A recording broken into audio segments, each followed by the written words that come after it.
let me move this little thing off the screen.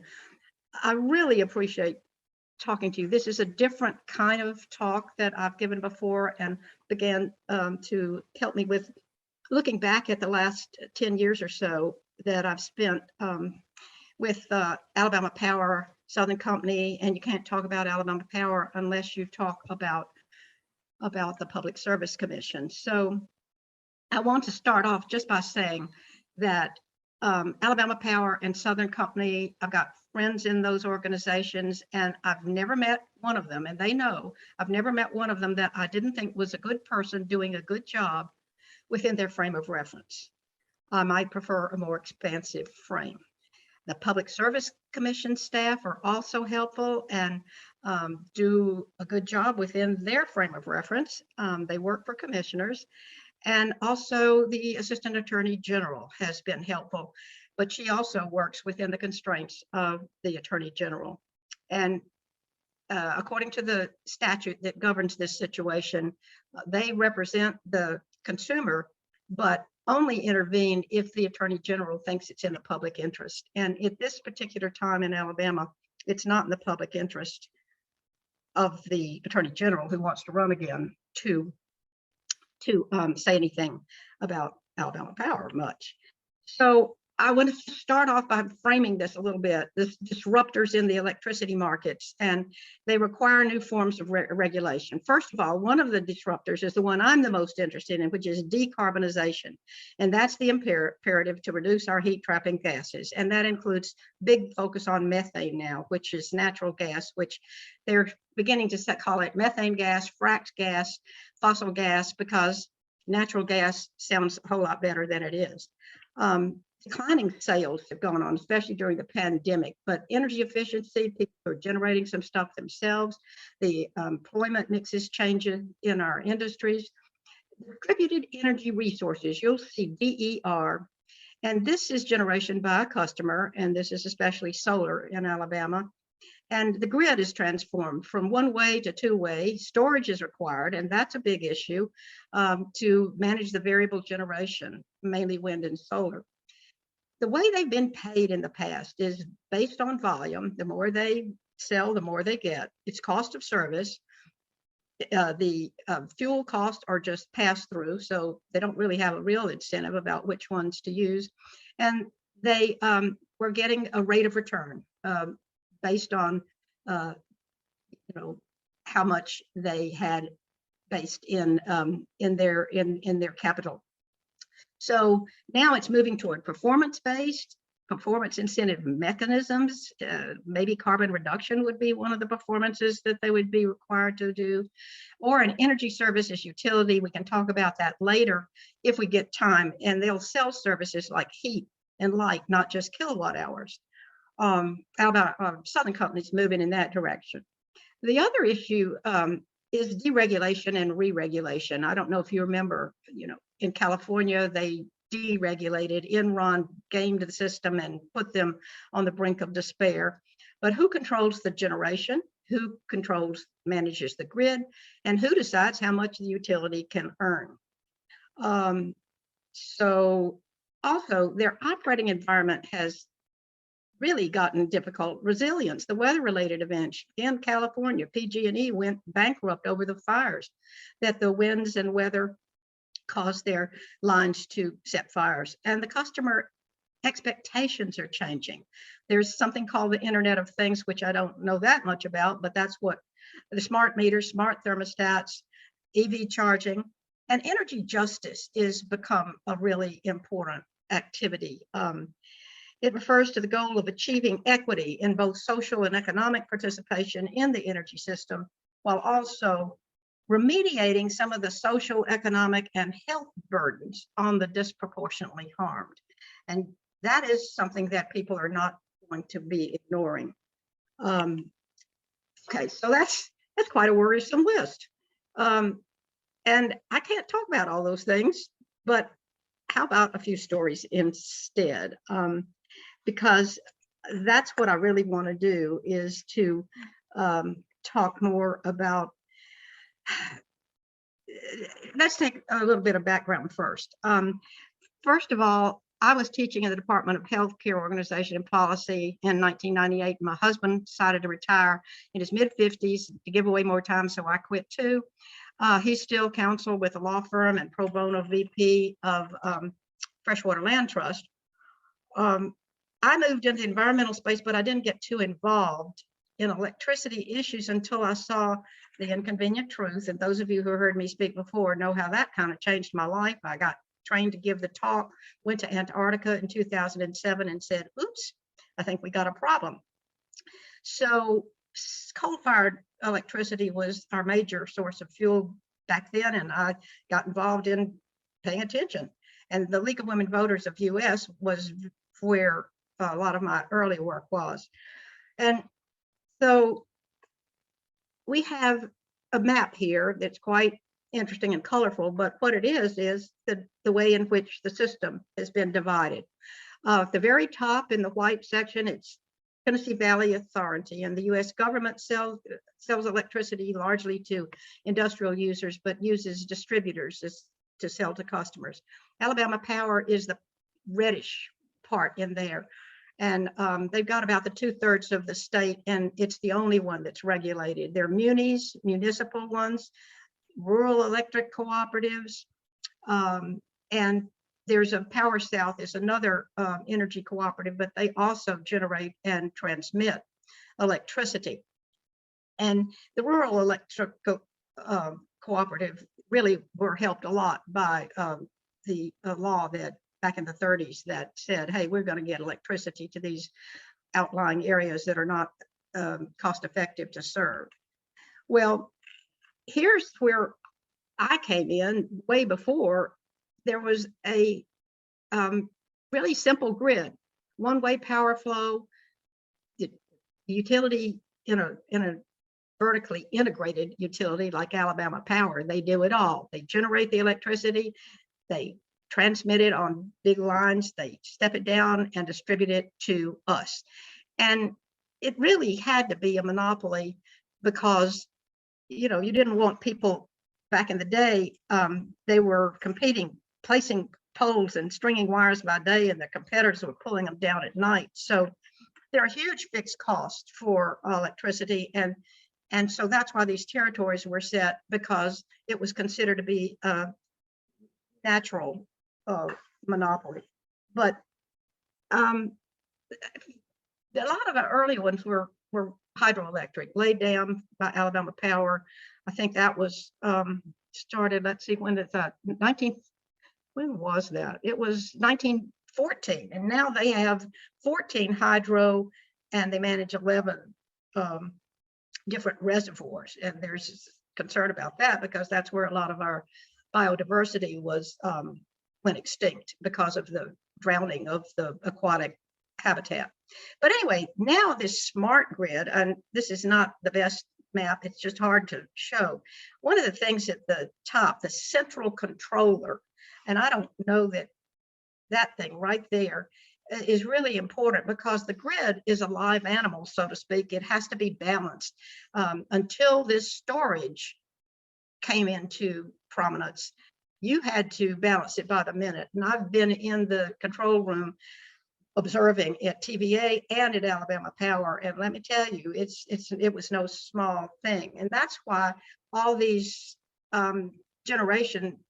self-generation by solar, and now the electric cars that want to either be charged, or you can two-way, you can get energy out of them. So this is now called the smart grid, and big issues are who controls the grid, who gets to generate power, and how do you pay them? Well, there's a big difference between these regulated and deregulated markets. And in our deregulated ones, and that's most of the world of Alabama, most of the US, except for California and the Southeast, independent grid operators manage the grid. And also in some states, customers can buy electricity from more than one source. We do not have that opportunity. In the regulated markets, states can allow large industrial or commercial customers to choose suppliers, but it doesn't happen that much in Alabama. But we as residential folks have no access to anybody but, and I imagine most of the people on this call are Alabama Power customers.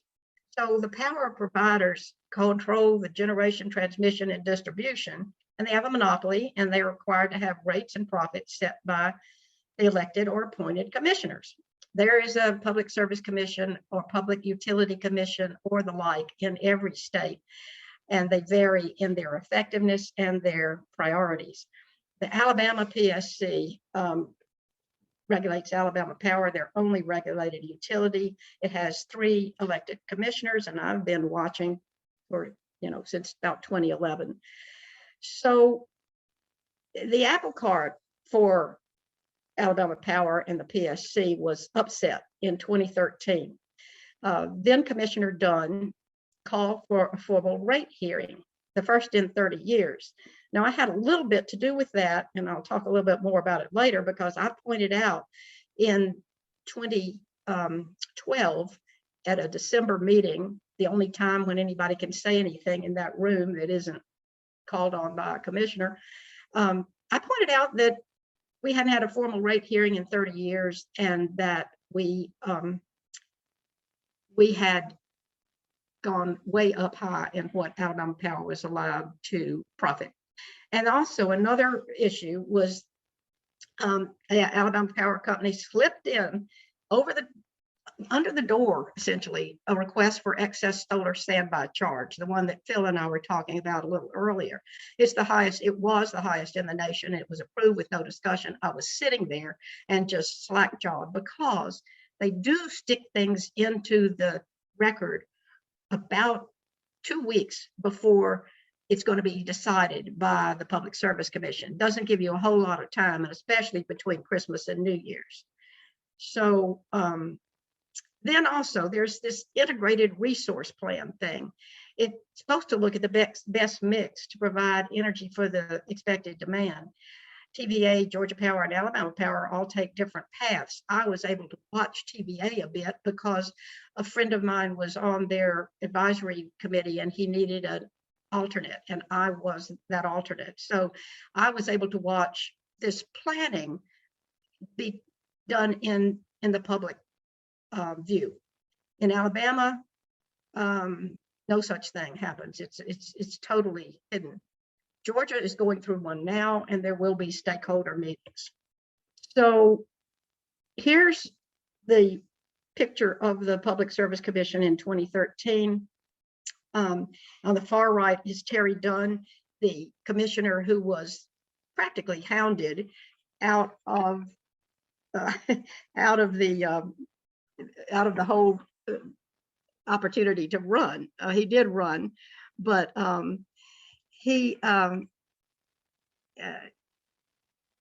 there's a big story there, which we will go into if I have time. But I gotta quit saying there was an act, PURPA, in 1978, and that was states that are overseen by the Federal Regulatory Commission were encouraged to use efficient and inclusive ways of generating electricity. And so what it did essentially was create the opportunities for smaller generators to get into the game. So integrated resource planning was mandated by the Energy Policy Act of 1992. And for example, California's purpose for their IRP is to, quote, develop a path forward that meets renewable energy goals and global warming emissions reduction targets. Current law requires California to have 60% of their electricity from renewables, such as wind and solar, by 2030. So people all over the country would say to me, well, why don't you get involved in the integrated resource plan? Well, no. And so what happened with these informal public proceedings is on the second Tuesday in December of 2012, at their regular, quote, informal hearing for Alabama Public Service Commission on environmental compliance and how much they're gonna make. I showed a graph that revealed that the decline in other ROE, return on equity, folks had gone way down. See this, let's see, this is how much in other regulated utilities they were allowed to profit a certain percent of their investment on equity, because the whole point is, oh, you got to give them enough return so that they can attract investors. But up here in the red, Alabama Power's payment was based on a formula that allowed them to do that much. Over here is when the informal public proceedings started. I was representing the League of Women Voters of Alabama, quote, at the table. So they had a big year-long opportunity for people to come in and say what they wanted to say, and it was really interesting. And at the end, Alabama Power got a whole new calculation. It was weighted. It was WRRCE, the weighted retail return on common equity, and it looked a whole lot different. Other people were at an ROE of about 9.51%, and Alabama was back up here. And now this new formula still allows them the highest equity. So WRRCE is return on equity times the percentage of capital from equity. So it's just weighted, and it looks good. It's like under 6%. So Alabama Power didn't like the comparison of ROE. The gas companies in this event were cut closer to 10%, but the Alabama Power was not, because it changed the formula and hid the fact. So there was a study done that if Alabama Power's ROE had instead been the average awarded ROE for the industry each year, Alabama customers would have saved $1.02 billion since 2014 when this went into effect. So it was daunting. The Advanced Energy Economy commented, Alabama Power has a significantly higher return on equity than any other utility, which has led critics to wonder whether the Public Service Commission is properly balancing the interests of consumers and shareholders. Okay, that's about how they're paid. This is what they use to generate our electricity. And this is Alabama. I could not get something similar over time for Alabama Power, but look how much was coal back, up until about 2011. And then this natural gas began to take over. Now it's natural gas, nuclear, coal, and hydro, and renewables don't even show up in our state. Here's the fuel mix for Alabama, and I'm sorry I couldn't get the same colors on these charts. This is natural gas, this is nuclear, this is coal, this is hydro, here we've got biomass, and this little 0.4% is solar.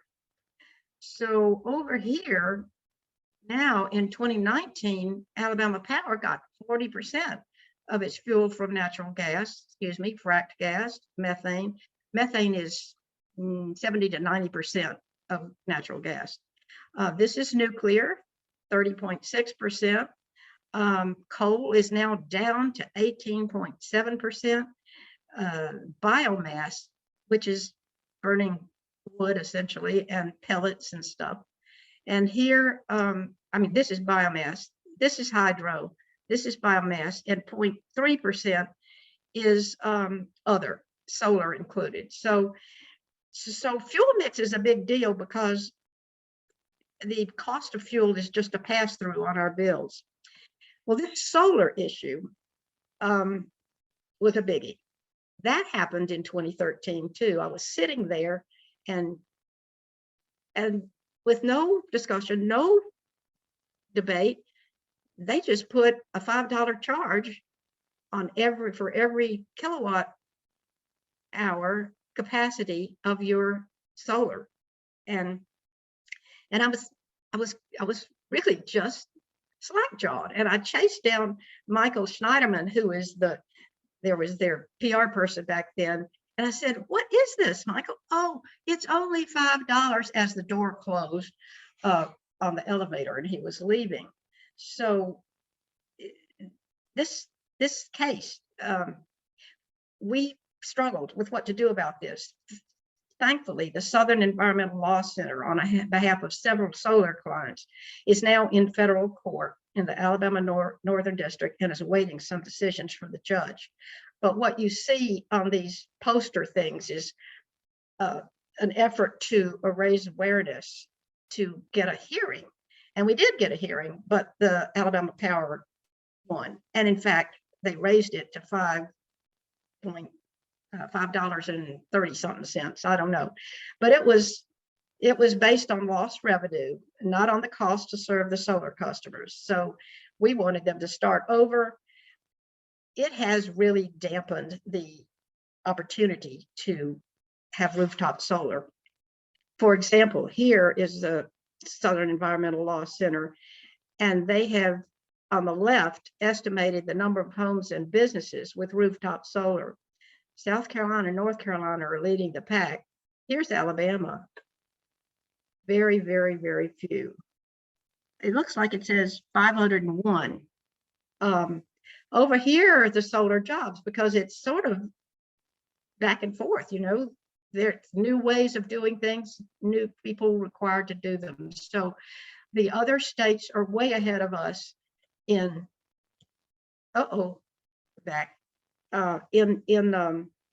having solar jobs.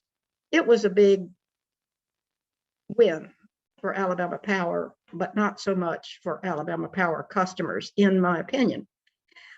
And I think that, I've already think I said something about this 1.1 billion. Oh no, this is new. They got to expand to 1.1 billion worth of mainly gas projects. And since they earn a profit based on the amount of infrastructure they build and maintain, they stand to make more money by building more facilities. And it falls to regulators like the PSC to ensure that the company only builds or buys what's necessary to meet customer needs. And Daniel Tate, who's Energy Alabama, says the commission failed to act in the public interest by approving unnecessary, expensive projects while leaving out more affordable options on the table.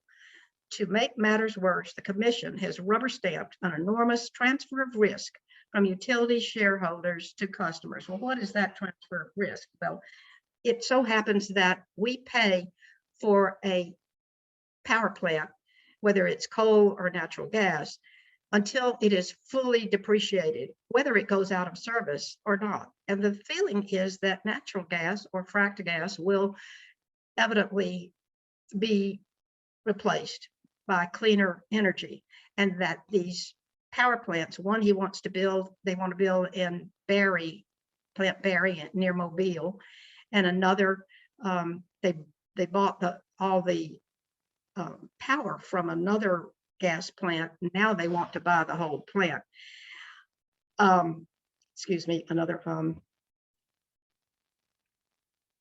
There's something else that I couldn't pull up all my notes from energy efficiency.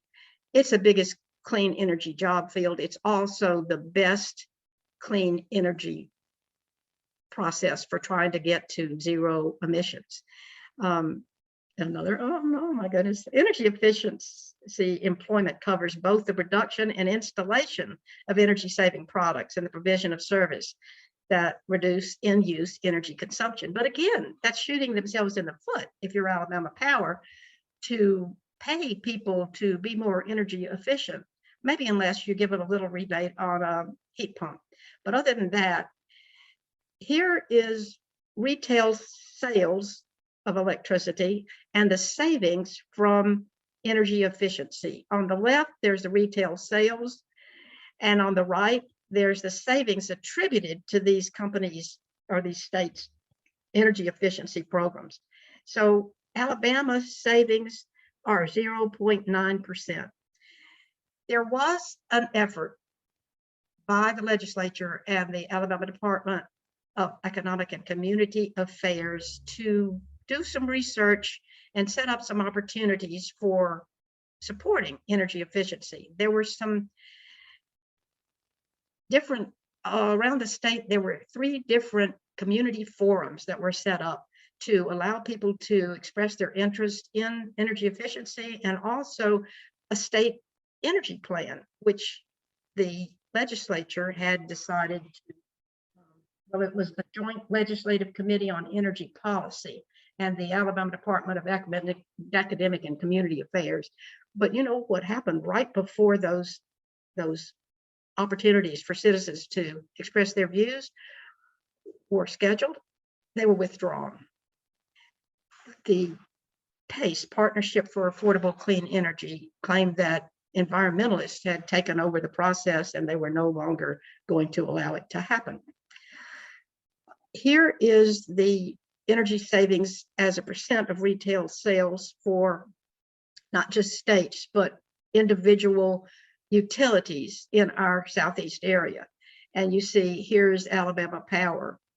So we are not being given as much opportunity to save energy as other places. My question is, will we continue to have public utility regulation without the public?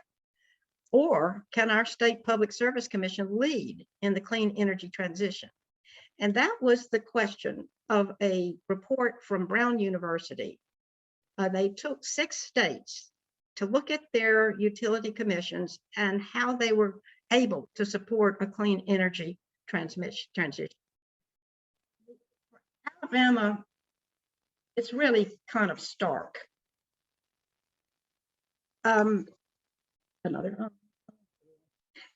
Because the takeaway is that it's one of the most opaque, politically motivated, and environmentally hostile commissions in the country. In Alabama, commissions are elected and their campaigns are flushed with untraceable money. On the commission, the commissioners have denied the existence of climate change, expressed that environmental advocates should be excluded from decision-making processes, that was Twinkle Andress Kavanaugh, and shut down solar energy proposals that their own staff have demonstrated to be cost-effective. That was that 1.1 billion request. There was some solar and storage in there, but the Public Service Commission said, oh, you don't really need that here. We'll put it in another docket, which has not happened. And weak transparency rules allow much of the Public Service Commission decision-making to occur privately between commission officials and Alabama Power. And here they say it's an extremely powerful, profitable, and coal-reliant electric utility. Well, they're not as coal-reliant as they were, but they do have over twice as many lobbyists as the PSC has staff. And the PSC lacks formal mandates for these environmental issues. They do cover them, but they don't have much in the way of teeth, and has been resistant to pursue even non-disruptive environmental goals like energy efficiency. And the APSC is demonstrably a major impediment to any chance of a clean energy transition in Alabama. So they also go on to say that an integrated resource plan should be done, and they're often extensive. They're created to guide future financial decisions and plan future development. In Alabama, there's no stakeholder involvement in that process. Tate says the public version of Alabama Power's IRP is so heavily redacted that we have hardly any detail about what that plan actually looks like. R Street is a think tank of more libertarian, I think. They have pointed to the Alabama Public Service Commission when cautioning against an excessively secretive planning process, criticizing that in the 2019 IRP, which was the last one, vital information about the basics of the utility system peak and needs is not available to the public. And that's one of the problems with this big request for increased generation activities, has been couched in their need for standby activities, which other people, standby power for the very extreme events, which do happen. And there is a need for that. But, you know what, think about, well, what can we do? I've been trying this for 10 years, and there've been various comings together of interested parties to try to do something to improve the transparency and accountability of Alabama Power and its captured regulator. Essentially, it's called regulatory capture, and that's when the regulator does the bidding to a certain and large extent of the regulated. I guess we should make our homes and our habits as efficient as possible. We all know some of the ways to do that, but there's not much help from Alabama Power Corporation because they don't want to sell less electricity. And their website, which I've listed here, is very sparse. I think that one of the things that I think needs to happen, and it's happening in other places, allow investments other than capital expenditures to be added to the rate base. That is the investments that they can use to be rewarded. And it would be more customer centric. But now, and that is happening in other jurisdictions, and I need to learn more about that. The other thing that we need to do is to pay attention to PSC candidates. Are they up to the task of the required transitions? Do they even think one is necessary? And the Attorney General situation, oh, people point to, oh, you're represented, consumer, by the Attorney General. Not really. Olivia Martin was actually pulled out of one of the meetings at the Informal public proceedings in 2013 because one of her expert witnesses was making the case for a lower return on equity. When she came back, we didn't hear much more from that resource. We need to change the financial incentives, essentially. As a person involved in Citizens Climate Lobby, I think we need a price on all heat trapping gases. So the atmosphere is no longer a free waste dump, and clean energy transformation is more profitable. This has been in the Build Back Better bill. It's now not in, and who knows what will happen to that bill. But as an economics major, if follow the money, and if the incentives are to dump more waste into the atmosphere, and the Public Service Commission is not encouraging Alabama Power, at least Southern Company is, but Alabama Power lags way behind the other Southern Company utilities, especially Georgia Power. So what are your thoughts, suggestions, questions? I think I didn't go too long, did I? No, you're fine. Okay. How do I unshare? No, Stop share. You can just, yes. Yeah. Hi, everybody. Oh, I see some friends. I had given up on giving talks, but when this opportunity came along, I thought, why have I done all this for the last 10 years if I'm not willing to at least say something about it? So questions. Demarian, were you raising your hand? I was. So I don't, it seems like the businesses of Alabama, and this is supposedly a very business-friendly state, would be harmed by Alabama Power. I mean, I suspect they're paying more money for energy than businesses in other states. Am I right on that? I guess I want to know, how does Alabama Power affect the other businesses in this state?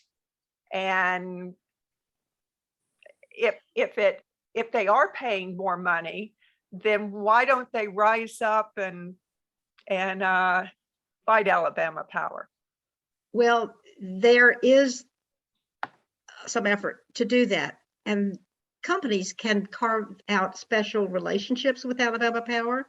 For example, those Walmart is one, who has just done another with TVA. They're requiring clean energy. So Alabama Power will build a utility scale solar farm and sell all that power to the companies that are wanting to clean up their own energy portfolio. That's been going on. Another place for solar is the Army bases, because the federal government said we need to be combat ready and we can't afford for electricity to go off. Like Huntsville, the Redstone Arsenal had like 5 days when the tornado came through Tuscaloosa. So they are wanting to do microgrids with renewable energy. And Huntsville actually is doing that. But the other Army bases, they could have been BRAC'd, the base retirement, if they didn't do something about getting cleaner energy. So Alabama Power did cooperate and do that, but it met the perhaps letter of the law, but not the meaning, because there's no backup there. Alabama Power buys all of that solar and sells it back to the base, and they don't have any storage or backup. So it really defeated, I think, the idea that we wanted to be more user friendly. The industrials in Alabama have one of the lower bills, but lower rates. The commercials are working on it, but by making specific demands. And Southern Company has an aspirational goal of the net zero by 2050, but we don't see that the integrated resource plans, such as we can see in Georgia, they are beginning to take that into consideration a little bit. Georgia's integrated resource plan is now in process. And though I talk to my friends who do look at Georgia, they are not all that excited about the draft plan that's going out for comment now. But it's so much better than what's happening in Alabama. And where I have a little plaque that says, I don't know where I put it, but power never gives up power voluntarily without a demand. And you know, that's Frederick Douglass. And I believe it's definitely true in this case. And we are deliberately kept powerless in various ways by our state constitution, by our Alabama Department of Environmental Management, underfunded agencies that are supposed to be looking after us. So it's depressing, but here we are. And things change. Change is inevitable. Its direction is not. So whatever we do, we need to give it all that we've got. Is anybody else? I want to know, in kilowatt hours, what does the average Alabama resident pay as compared to Georgia or maybe Mississippi? You know, I was looking for that last night and I did not find it, but the Alabama Power claims, the way they like to quote it is that our rates are below the national average. Now, remember, the national average includes Hawaii and Alaska, where rates are extremely high. We were higher than Georgia in 2018 or so, but given the Vogtle nuclear reactors that are way over budget and over schedule and the overruns and the prices there, I need to look at that again. The Energy Information Administration is where to find that, but I got lost in the thicket. It's been a while since I looked, but I will get back to you on that and send it to Rowena or Phil to give you an answer on that. It's a very, very good question. And the problem is that we pay some of the highest bills in the country because bills are based on rates times use. And our use is quite high. They say it's because, of course, we have hot summers and now we're getting cold winters too. And electrification is much larger here in Alabama because of the ability to encourage people to electrify. So our bills are, I think, they're her third highest in the nation. And we're one of the poorest states. So it falls disproportionately on the disadvantaged, and that's why this environmental and economic and electricity and energy justice is coming to the fore. And that was raised, of course, by the pandemic and how people did not get the kind of health care they needed. So I don't think there's anything that's going to go forward without at least lip service to justice. But that was a good question, and I wanted to find it last night, and I just said, oh my gosh, because my data are old. I will say that that's one of the reasons I was reluctant to take on this talk, because I haven't been to the PSC personally since the pandemic. And all you can see is about 30 to 35 minutes of yes, yes, yes. They don't have any discussion or debate. Things are usually decided by the time it gets to the commission, and you don't have any pre-meetings like they do in Georgia. So the staff cannot brief them all at once because of the open meetings law, but they can go to them one by one and make clear what the staff recommends, and the staff recommendation is usually taken, except for in the case where they cut out the solar and batteries that the staff found to be very effective. I don't know why. I don't know all the stories behind that. Another question I have about the PSC, just in general, about that 35-minute meeting. Fortunately, the prayers are now reined in. The prayers in the past have been, especially at the 2013 proceedings, were rants in disguise about killing babies, about, I can't remember what all they were, but they got called down for that. Things have not been as unruly at the Public Service Commission since about 2013 or 2014, because they have made sure that that kind of disruption does not occur. I didn't answer your question, and I'm sorry, but I'll do the best I can, because I haven't looked, but I think Georgia Power may have outstripped us in terms of the rate, but not necessarily the bills. It's interesting that we moved here a year and a half ago from Texas, and we lived up in the Panhandle, which is very dry. Haven't seen a great deal of difference between our electricity bills. Maybe a little higher, but not much different than it was in Texas. Water bills are a whole different ball game. And I know you're not talking about the Birmingham Water Works, but who have indicated they're increasing prices.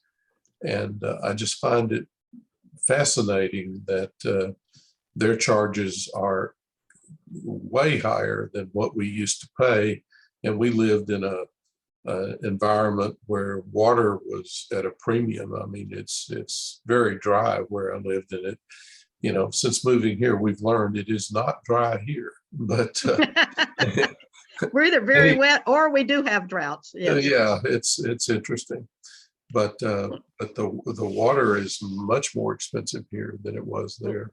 Which Nick, that is an excellent observation, and I remember the super sewer event, which some of you may remember. But the deal is that the county used to run the Birmingham Water Works Board, and they privatized it essentially. Right. And now there is a separate board. They were supposed to, in that agreement, which I have looked at, the water works were supposed to be regulated by the PSC. That was part of the agreement. That has never happened. So I don't know. I tried to ask Olivia Martin what happened. Well, that was what they could do, but that's a real problem. And I don't know. I have not paid as much attention to the waterworks, but to be honest with you, water and energy are intimately connected, because you can't make electricity without water, and you can't pump water without electricity. And we need them both. And there are people who can say more about the water and sewer issue. That's where a lot of the bills, at least half of them on mine, I think, come from the sewer charge. Well, So- interestingly, the water charge depends on how much water you use. Mhm. The sewer charge is totally, it goes up if you use more water, but it never, there's a base sewer price. If you use no water at all and you shut down your house, you still have the same sewer charge. It continues, yeah. you get that base charge no matter what, which I Well, find yeah. fascinating. That seems to me to be similar to the base charge we have for electricity, because if you look at your electricity bill, you do have just a base charge. Right. And it's not based on volume. It's just there it is, because they got to stand ready and be ready whenever you're ready to use the service. And that's one of the issues about the solar standby charge, which is not as simple as it may seem, but there are arguments on both sides about for it and against it. And I want to follow California more closely to see how they come down, because the charge they want to put is humongous. Nick, thank you.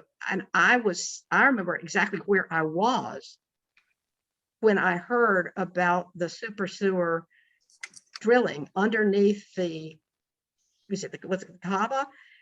Something like 11 times to provide sewer service to an outlying development.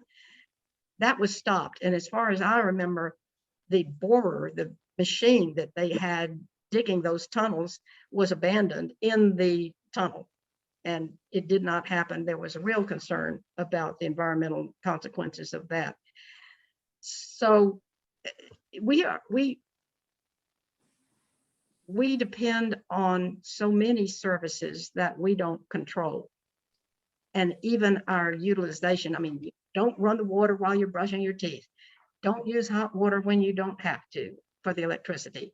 And there are all of these things that are told to the consumer, especially in the electricity field. Well, if you were just a better consumer, it would be okay. We providers, we polluters don't really have that responsibility. It's you. And a lot of the advertising has been built around pushing that point of view. It's up to you, consumer. You know, you will buy it, we will provide it. However, that is truly not the case. And there's being some pushback about that now. I hate to say this because I really like my life. I'm really happy to be here. I may be 79, but hey, I'm gonna hopefully kick ass for a while longer. But I do look in the mirror sometimes and I say, you know, sweetie, you're out of here. I might not have to live to see what happens. What happens if we don't manage to get the emissions under control? And water and energy both create these emissions. Land use creates these emissions. Farming, agriculture, transportation. Transportation has outstripped electricity as one of the major polluters. I don't know, but I'm not going to quit trying. I tell my younger friends, we are in a marathon relay race. This is not a sprint. I will keep running along beside you with my baton, but I want you to be there to hand it over to. So that's one of the things that gives me hope. I have a 13-year-old consultant who helps me with a project I'm working on for McWane Science Center. They've got an Ice Age exhibit coming up about animals that went extinct 10,000 to 13,000 years ago in Alabama. They got some big skeletons and stuff and fossils, but they couldn't say anything about Ice Age climate change that may have caused some of these extinctions without having something about current climate change. And so they asked me to talk about that, but it turns out, oh, I've been learning about the extinction list and about habitats. And I keep telling the guy I'm working with, these are not my expertise. So, but I'm learning a lot. But we've got to talk about climate change. We've got to talk about how we pay for and use electricity and water. Can I ask another question? Oh, absolutely. I hope I can answer this one. Okay, the chart that you showed that our component of electricity was little over 30% nuclear. Nationally, this runs under 20%. What's the explanation? Brown Ferry hasn't increased its output, has it? No, and we still just have Farley. I actually got to go visit Farley. And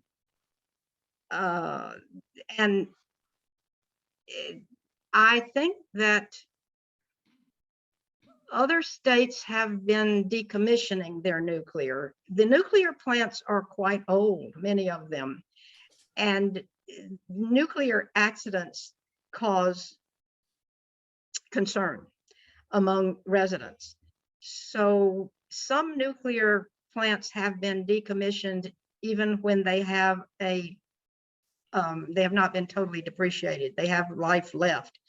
I'm not as familiar with that as I should be, but our nuclear plants are up and running, except for when I was visiting Farley, it was being refueled. And so I didn't get to see some of that portion of it. But a nuclear plant, it does the same thing that a coal-fired or a gas-fired plant would do. It heats the water, and the steam run the turbines or whatever creates the electricity. But France is going high nuclear. Germany is not. I don't know that we've ever found a way to deal with the waste and the opportunity for turning those fuels into weapons. But I will say that when I was in the TVA listening to their expected future fuel use, they put small modular reactors in their future use look-see to study up on them, because they can be built in such a way that they don't have the same waste products, they don't have the same damage, and they can be added to. So look for small nuclear reactors to be, they've been running them on submarines.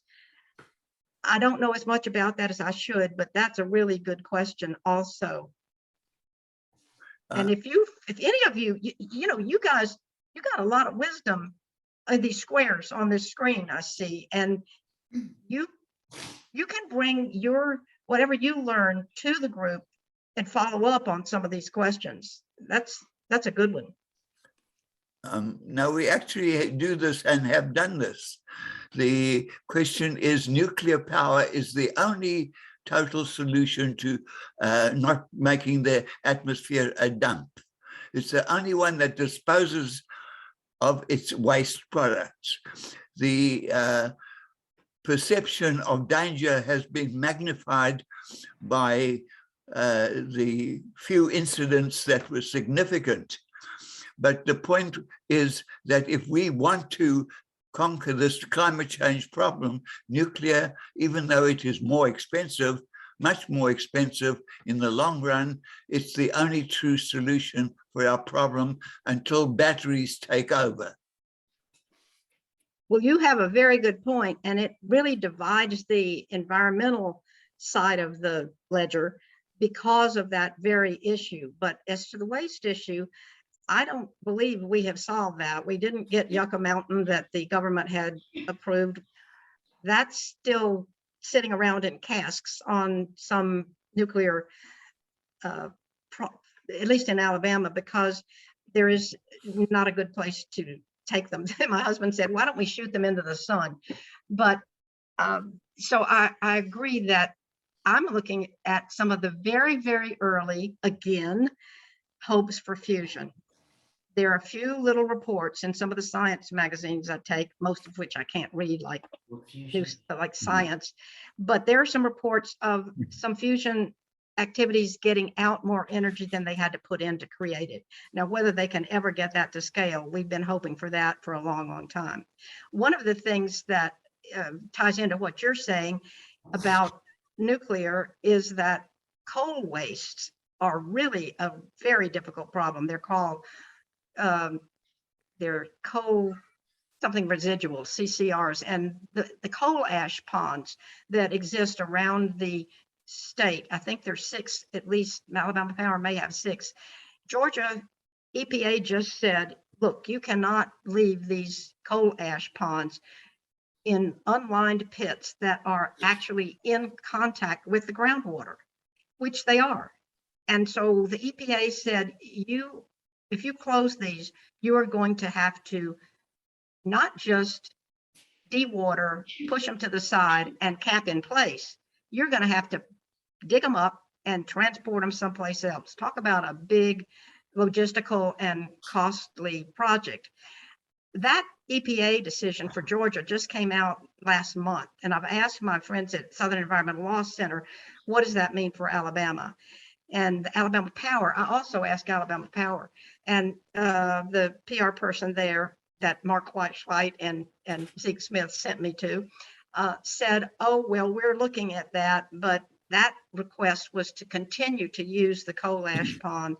We're not continuing to use any, but Plant Barry down on the Mobile Bay area, they have a big coal ash pond, and I've watched them tell about how they're dewatering them and pushing it to the side and going to cap it. Boy, talk about a spill. So nuclear is a problem, yes, but so is coal ash. There's just no free lunch. And there's no free deregulation. We're always going to have some deregulation. I didn't say much about the independent systems operators and the regional transmission organizations, but in states that are not regulated like ours, there is a body that manages the grid separately, and they are regulated. In the Southeast, however, if we have Duke and Southern Company and some of the others, they want their own transmission organization. They're calling it SEAM, the Southeast Energy Management. And the problem with that, we are afraid, is that they will cut out independent power producers and say, not give them access to the grid like they're supposed to. Charge too much for transmission. This actually went to the Federal Energy Regulatory Commission about charges for transmission. It is so complicated that I just know some words to say, and I don't know the answers to all of them, but I appreciate the challenges, let's put it that way. And we need to be sure that our younger people don't get so put off by the dangers that they lose hope and just shut down. Or our friends who have a different point of view, if it looks like the climate is going to knock us in the knees, as Swiss Re and Munich Re, the reinsurers, say it is, they just say, I'm not going to believe it because it's too daunting, and the answer is more government, and that is not a positive in the point of view of many of our voters. So Joyce, I know that since this was brought up about the waterworks, I found this very interesting to compare a utility like the Waterworks Board that charges a rate that's based on when you're connected to their network, just like with Alabama Power, you pay whether you use a drop of water or 1 kilowatt hour of electricity, there's still a base rate. But one difference is that when Alabama Power connects us to their network, as far as I know, I don't see that it's any of their business what we do with the electricity once it comes into our house. In the same way as with the waterworks, if we want to collect rainwater off the roof and use that in lieu of water that would be pumped into our house from the waterworks, seems to me to be comparable. The waterworks certainly has a big investment in their distribution system and their, all of what they have to do to to make this happen with delivering water to us, in the same way that Alabama Power argues that, well, they have this large investment and they have to count on, being able to supply a certain amount of electricity. And so they charge this premium for those that would have solar panels on their roof.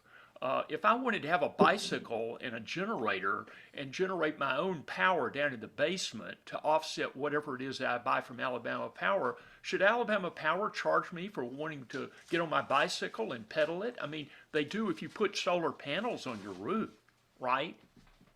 You have a wonderful point of view. And in fact, that very argument has been made. What if I get much more energy saving appliances and I've reduced your load on my Yes. house? Yes. Do I need to pay some standing ready charge? It is fraught. And I was going to show you this slide, the energy service utility idea about, instead of just selling kilowatts, they want to get behind the meter. That means into your house, in the Internet of Things, and charge you, for example, how many gallons of hot water and what's the price of that, and how many large screen hours and how many small screen hours. And so actually, I believe that Southern Company has been talking in this direction, and they want to sell energy services and not just kilowatt hours. But you're right. Why would diminishing load by solar panels be different from diminishing load by other behavioral changes in more energy efficient activity? That's one of the reasons that they don't support energy efficiency and give rebates for improving your insulation or your energy efficient appliance, unless it's a heat pump. It's because they want to sell more electricity. So, And the Alabama Public Service Commission is on their side, right? as best I can tell, when we early on, one of the commissioners got something like $300,000 from Drummond Coal. Now, Drummond Coal is not Alabama Power, but they are closely linked. There's a guy named Eddie Curran who has written a thing about Mr. Dunn Goes to Montgomery because of the hounding that Commissioner Dunn got when he asked for a formal rate case that other people use. Nobody has ever used an informal public proceedings. That was a dog and pony show. Terry Dunn said, it was just, it was I've never seen such, and I hope I don't ever see it again, but we would hear that service is in our DNA, and we'd have to learn about some of the linesmen and some of the people and where they went to school and what their family was like. It was a dog and pony show. That is not how we're going to improve the relationship between Alabama Power and the Public Service Commission. And I think that the regulatory capture that has come about is because Alabama Power is so extraordinarily powerful. Now, remember, they're one of the most appropriate and careful generators for economic development. They will take people on their elevators and show on their helicopters and show them sites that they can build their plant because they want more load. And they, from the very get-go, they were the economic development engine because they built these hydroelectric dams and they needed to sell their electricity. So they have an integral relationship with Alabama industries and companies and elected officials. They can't directly donate to the Public Service Commission. But one of the commentators I read said, it's a little daunting to see how Alabama Power gets other organizations to do its, quote, dirty work. The Partnership for Affordable Clean Energy was one of those, and also the, what was it called? Something about the coal industry, coal jobs count or something. They carried a lot of the activity, and the funneling of money is not easy to follow. It could just take all your time if you wanted to do nothing else. So, but yes, Alabama Public Service Commission, as I think the Brown University study said, is that, and I'm trying to find that note if I don't go to that slide, that it is not going to be helpful in moving us to the new clean energy.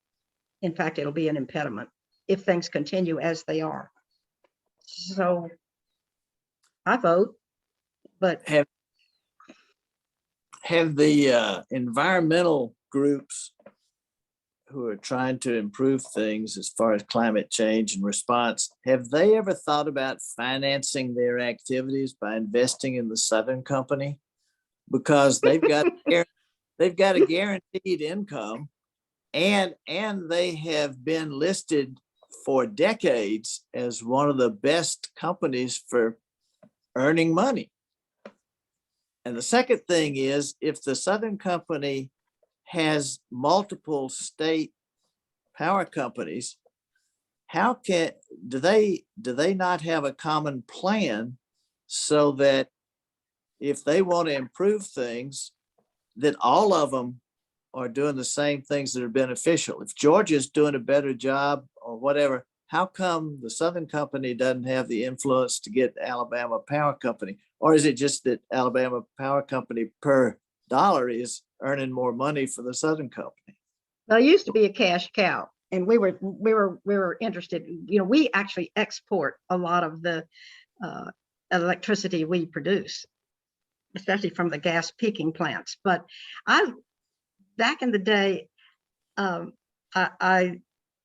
I looked at that issue about how much control the parent company has over its subsidiaries. By the way, they sold their fourth one, Gulf Power, and made a profit, they say, on it.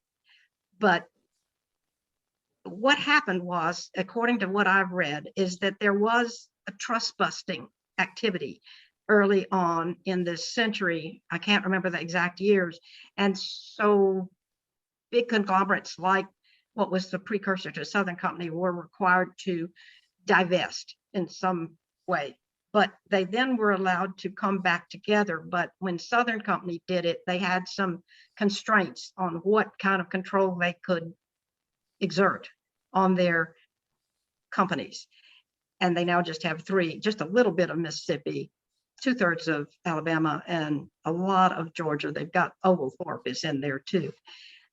I have asked that question because Southern Company will say something that they want to see happen, and then we in Alabama will look to see if anything is reflected in the behavior or the filings or submissions or even the secret integrated resource plan. And in fact, we asked that back in 2019 and we're told, oh, that's an aspiration of Southern Company. So I don't really know. They do know what the other one does, but when we were trying as environmentalists to work with the company and come up with something that we could all agree on to talk about, energy efficiency was the only thing. It was like playing a little sandbox.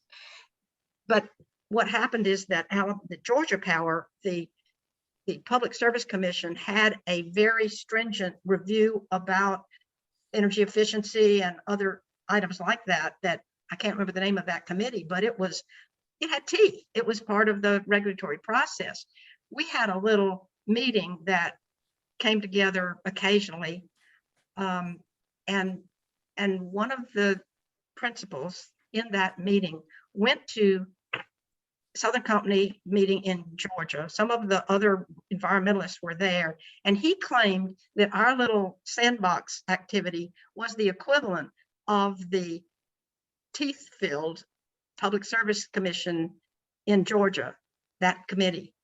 We heard about that because our friends told us. We felt kicked in the stomach because they were using us to say, oh yeah, we're doing that. And it was a game changer for me. So. You know, I think that if the environmentalists invested in Don, yeah. Southern Company, and then they were successful, they'd lose their investment. So it's not a very good incentive for them to do that. Well, I have to admit that I own Southern Company stock, which is why I could go to the Southern Company meeting. Don, are you trying to say something? You're muted. You're muted, Don. Was barking. I had to shut him off. Joyce, it seems to me that nothing's going to be done unless we really deal with the politics of this, and that there's a political solution to it. When do the we have a governor's election, I think, scheduled this year. Our public service commissioners on the ballot. What is their term? And I think you said there are 3 of them. And you know, obviously with Dunn, it looks like we had somebody that was a bit of a populist and taking a pro-consumer stand. Is there any effort being made to recruit people to run for the Public Service Commission? And it seems that it seems to me that even in the state of Alabama, somebody that came forward is just a populist candidate who's going to say cut people's electrical bills might have some chance. We did have 2 women that ran the last cycle. They did not do that well.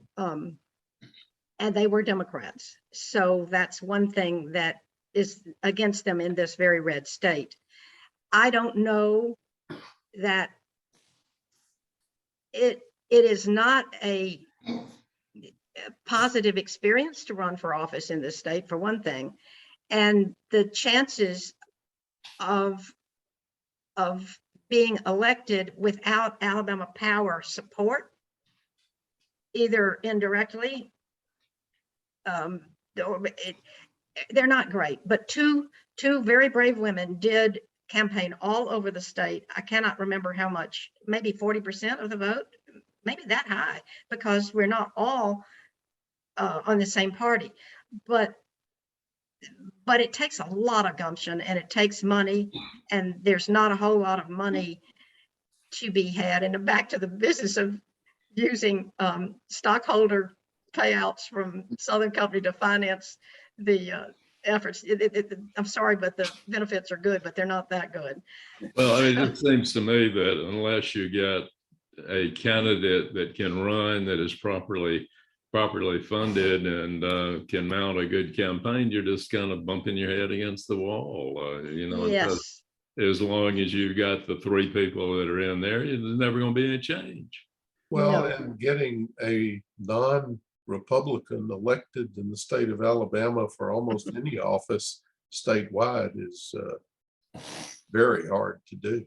Well, But Doug Jones did win, and we don't know about the sexual proclivities of the present members of the public service. Yeah, right. I don't think we're going to have the money to find out. Yeah, that was a perfect storm. I will say that in Mississippi, Brent Bailey is a Republican who was with Solutions from the Land about agriculture and about ways to cut emissions from regenerative farming, various activities like that, growing trees. And he ran once and was not elected, but he ran in the last race and he was elected. But that's Mississippi. And in Mississippi, they have several regulated utilities. So it's not like one utility has total dominance over some of the decisions that get made. But Brent, he's the kind of commissioner, I don't care what party you are, if you have a customer-centric point of view. Yeah, no, I mean, a Republican candidate can certainly run and win on a populist approach. When are they elected this year? I don't think so. You know what? I was so bummed out by the last cycle that I haven't really paid much attention. We tried so hard to get candidates, but Don, this can be the little work project coming up. You can help Well, see if you can find. I got plenty to do here locally without just wading into that. One thing that Joyce, if you take a look at your Chelco bill and look at Alabama Power bill, Chelco is a local distributor buying power from the power companies and handling a small portion of the Gulf Coast. It's about 10 cents a kilowatt hour, and we pay 12 here in Alabama, and they buy it and resell it. So that gives you a good idea of what's going on. Well, I'm a Chelco customer too. As you know, we both have places down in that part of the Florida Panhandle, and Chelco is they do a pretty good job, and they buy from Power South, which is a smaller generator. That's the one that actually has some storage, because they pump air, compress air into a cave. And when they need more electricity, they can let the air out of the cave. Now, not all geologic formations work for that, but Chelco, very familiar with that company. It's actually, we own it, and we get money back when we save money. Yeah, we get a check from them every year. Yeah, so it's a different animal from the IOU, which is investor-owned utility, vertically integrated, that controls generation, transmission, and distribution. Well, Chelco is a distributor. Yeah, you can properly regulate them, or you can let them run on a totally unregulated basis, and they're running on an unregulated basis in the state of Alabama because the Public Service Commission is bought and paid for. Well, as I said, I like some of the staff, and I've really been able to talk with Jeremy Oden somewhat, one of our commissioners, but I see people dropping off, and I think maybe it's time to say goodbye and thank you. Oh, wait, Marion? Dick wanted to say something about Arcadia. Oh, Yeah. yes. Go ahead, Dick. Okay, there's a supplier of clean electricity, mainly I understand from when, but they use the regular distribution system. So if you choose to go with them, as we have, they will replace the power that you use out of the grid with clean power. And I forget the percentage. If you have something like 50% of your electricity replaced by clean power, so-called, there's no effect on your electric bill. If you want it all replaced with clean power, pardon me, it does make a little difference. I think we're putting out about $15 a month to get 100%, but we're pretty satisfied with them. I have been remiss in not investing in that. When I first started looking at it, one of the commentators at the national level said, well, if you really want to encourage clean energy, you will buy into whatever program your utility has, which I did.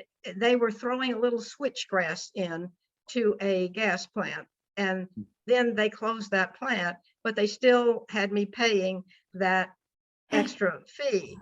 And finally I quit that, and to be honest with you, inertia has been my problem. And Dick, thank you for bringing that up. I think Kyle Kreider gave a talk to a group I belong to about Arcadia, and I believe it has a good record. I will send the information about let's see, the Arcadia systems, and I did say that I would send something about prices that I was not able to answer about Georgia and Alabama. Was there anything else that anybody wanted me to send? I learn whenever I do something like this, and I really thank you for giving me the opportunity to talk to you. We enjoyed it. Thanks for joining us, Joyce. Okay. All right. Bye, folks.